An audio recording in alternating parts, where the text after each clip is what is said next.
Sterilizing manicure tools is the foundation of professional work and client safety. In this video, you'll learn every step of the process. Let's get started. Pour clean, cool water into a 1-liter container, preferably glass. Take the sterilization solution for tools and dilute it according to the instructions.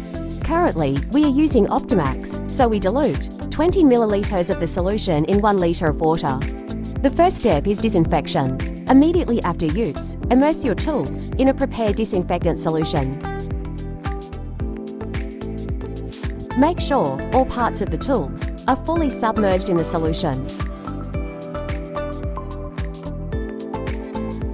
Let them sit for the recommended time, usually 15 to 30 minutes. The second step is mechanical cleaning. Remove any remaining contaminants manually using a soft brush or opt for an ultrasonic cleaner. Wash the tools under clean, cool running water for 3 minutes. This helps remove skin and nail particles. Additionally, if the solution is not properly rinsed off, your tools may rust and dull quickly.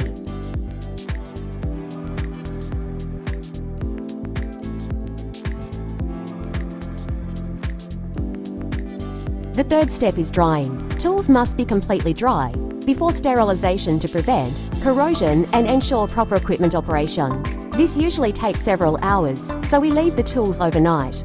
The fourth step is packaging.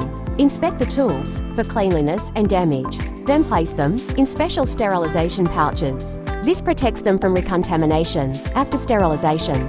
In this video, we're using a dry heat sterilizer. It heats the tools to 180 degrees Celsius and sterilizes them for 1 hour. After that, the tools are fully ready for use. Sterilizing manicure tools is the foundation of professional work. Subscribe to our channel to learn more. And join our offline Russian manicure training sessions in New York.